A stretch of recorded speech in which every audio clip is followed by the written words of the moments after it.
So hello everyone.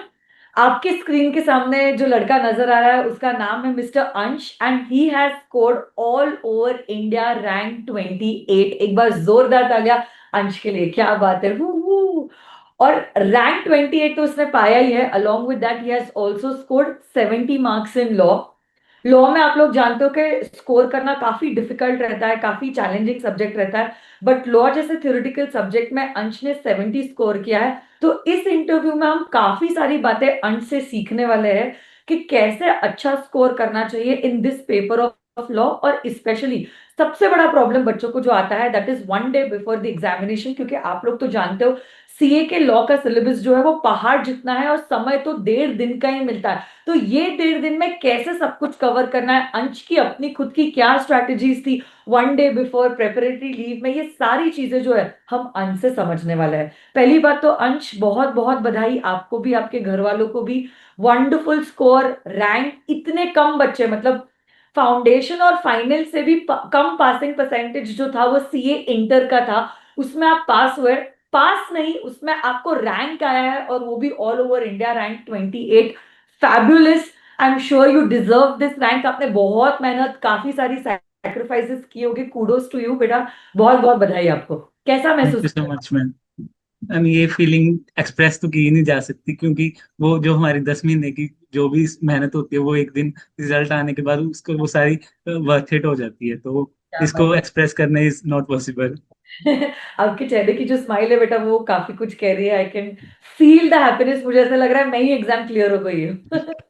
तो बहुत अच्छा लग रहा है। लॉ में बेटा कितना आपका 70 स्कोर आया था, राइट? यस। और आपने कैसे ली थी मुझसे classes, face to face, live streaming, Google drive? Google drive. Google drive. तो बच्चों यस। को लगता है सिर्फ फेस टू फेस करके ही हमें रैंक आ सकता है या अच्छा स्कोर आ सकता है। I think you have prove them wrong. Yes. आपने गूगल ड्राइव के द्वारा भी 70 स्कोर किया है, सो दैट्स वंडरफुल। आप कुछ बता सकते हो what were your strategies during the preparatory leave? हम लोग ये पूरे वीडियो में ना लॉ से स्पेसिफिक बातें करेंगे, क्योंकि जो बच्चा लॉ में उसको ऐसा लगता है स्कोर नहीं कर पाया, जो भी बच्चा पहली बार दे रहा है एग्जाम सितंबर में, या मे बी वो इस बार सक्सेसफुल नहीं हो पाया और अब वापस से वो अटेम्प्ट करने की कोशिश कर रहा है, let's focus on law so that we are subject specify specific. तो आप बता सकते हो मुझे how was your strategy during the preparatory leave? Ma'am, पहले तो जो मेरी स्ट्रेटेजी आई, मैंने अपने फाउंडेशन के एग्जाम हमारे 26 जून को खत्म हुए थे, और ओके। मैंने अपनी प्रेपरेशन 1 जुलाई से स्टार्ट कर दी थी इंटर की। क्या बात कर रहे हो? ओह। Yes ma'am. और इस हिसाब से मुझे मतलब हमारा रिजल्ट 29 जुलाई को आया था। मेरा राइट। एक मंथ बहुत सेव हुआ, जिसके कारण मेरी सारी प्रेपरेशन ही बहुत अच्छे से कवर हो गई, कि मुझे एक फर्स्ट मूवर एडवांटेज कह सकते हैं वो मिला। हाँ, बहुत बहुत अच्छा एडवांटेज मिल गया आपको। मतलब आपने लॉ की क्लासेस तभी से चालू कर दी फिर? लो की मैंने 1 जुलाई से कर दी थी। ओह ग्रेट यार, वंडरफुल। तो आपकी तो क्लासेस काफी जल्दी खत्म हो गई होगी फिर। सितंबर एंड कंप्लीट हो गई हाँ, थी। तो आपको काफी टाइम मिल गया उसके वजह से। Yes ma'am. तो कितनी बार फिर आपने रिविजन्स किए? Ma'am, I revise all the syllabus 7 times. Oh my God, बाप रे बाप रे बाप, भगवान। वो भी सारे सब्जेक्ट्स, ये नहीं अकेला लो या क्या अकेला। बात है यार, बहुत बढ़िया बेटा। 7 टाइम्स इज लाइक फैब्यूलस। बहुत सही बेटा। मतलब मैं खुश भी हूँ, मैं शॉक में भी हूँ, मतलब मिक्स्ड इमोशंस है। मतलब मैंने सोचा था आप बोलोगे 4-5 बार, आपने 7 times and all the subjects. Wonderful बेटा, मतलब बहुत मेहनत की है आपने। तो ये तो बात पक्की है कि मेहनत तो आपको करना पड़ेगा। मेहनत अगर आप नहीं करोगे तो आपका रिजल्ट तो आने नहीं वाला है। और आपको पता है अंश, इस बार मैंने देखा है कि बहुत सारे बच्चे ऐसे थे जो टैलेंटेड थे बट फिर भी वो जस्ट पास हुए हैं। और यस आप, मैम। हाँ, तो ये मैंने चीज एकदम पक्की रियलाइज की है कि hard work is going to beat talent if talent does not work hard. So what is really important is that you should consistently work hard, जैसे कि आपने, मतलब आपने फाउंडेशन दिया and you did not even wait, आपने तुरंत inter की classes चालू कर दी। सितंबर तक तो आपका ग्रुप वन का हो भी गया था, तुरंत आपका ग्रुप टू चालू हो गया। And then you had so many months for the preparatory leave, but ऐसा भी नहीं कि वहां पे भी आप रुके। आप रिवाइज करते गए करते गए करते गए and 7 times you revise every subject. Wonderful. You really deserve this rank. बहुत थैंक यू सही। मैम। और सर आप मुझे बता सकते हो, अब मुझे थोड़ा बहुत अंदाजा है 1.5 डेज वाला कैसा स्ट्रैटेजी था? I am quite sure 7 times अगर आपने रिवाइज किया तो 1.5 डे में तो आपने काफी अच्छे से रिवाइज कर ही लिया होगा। Yes ma'am. तो कैसा? मेरा ये मानना है कि जो 1.5 डेज की हमारी प्रिपरेशन स्टार्ट होती है वो हमारी डे 1 से स्टार्ट हो जाती है, राइट। क्योंकि अल्टीमेटली हमने वो एग्जाम के लिए पढ़ना और उसके आगे हमारे पास 1.5 डेज ही हैं। तो बराबर। मतलब आपको उस हिसाब से ही स्टार्टिंग से पढ़ना पड़ेगा, क्योंकि जब मैंने आपकी पहले क्लासेस कंप्लीट करता, एक रोज की एक क्लास कंप्लीट की, उसके नोट्स आप साथ में ही बनवाते हो, वो तो क्लास में वो बराबर। बनाता गया साथ में, उसको रिवाइज कर लिया साथ साथ मॉड्यूल, आपकी जो बुक्स होती हैं उनको मैंने एक बार रीडिंग कर ली फर्स्ट टाइम जब आपकी क्लास के साथ साथ, आप जो कहते थे क्वेश्चन राइटिंग प्रैक्टिस करनी वो भी किया। तो मतलब साथ क्लासेस के साथ तो यही चलता था। तो ये जो मैं सब नोट्स लिखवाती थी, आप लिखते थे कि जीडी या- स्टूडेंट्स को बस फोटो ले लिया, किसी किसी किसी कर लिया, खत्म कर दिया वैसे? नहीं मैम, वो नोट्स मैंने सारे बनाए, और एक्चुअली मैं कहूँगा फर्स्ट रिवीजन में तो वो नोट्स इतने हेल्पफुल होते हैं ना, बाद में तो हम अपनी बुक्स को भी रेफर कर सकते हैं, चार्ट बुक भी रेफर कर लेते हैं, पर फर्स्ट रिवीजन में वो नोट्स बहुत हेल्पफुल रहते हैं। आपको सब रिकलेक्ट हो जाता है क्लास में जो भी बातें करवाई है वो? Yes ma'am, yes. चलो बढ़िया है बेटा। और उसके अलावा और कुछ आप इन जनरल बताना चाहोगे बच्चों को, जिन जो अभी में से अनफॉर्चुनेटली अनसक्सेसफुल थे, क्लियर नहीं कर पाए, या जिनका अटेम्प्ट पहली बार अभी सितंबर में आने वाले अटेम्प्ट्स में होने वाला है, एनीथिंग दैट यू फील कि यार ये मैंने किया उसकी वजह से मुझे बहुत फायदा हुआ, या यस ये मैंने की जो मुझे ऐसा लगता है कि मुझसे गलती हो गई, ये मुझे नहीं करनी चाहिए थी, ऐसा कुछ इन जनरल आप बताना चाहोगे?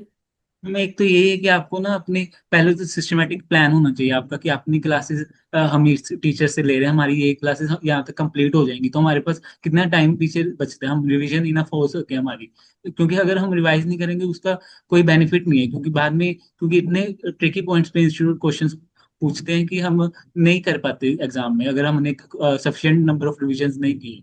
तो हमें एक तो पहले तो रिवीजन के लिए टाइम सफिशिएंट रखना ही चाहिए अपने पास, और जो भी पढ़ते हो आप अच्छे से पढ़ो उसको, एक छोटे से छोटे पॉइंट पे इंस्टीट्यूट क्वेश्चन पूछ सकता है। इस बार लॉ में तो इंस्टीट्यूट ने ऐसे किया है कि कोने कोने से क्वेश्चन पूछे। जीसीए के भी क्वेश्चंस देखे थे, कहाँ कोने कोने से इंस्टीट्यूट ने जीसीए के भी क्वेश्चंस उठाए। Yes ma'am.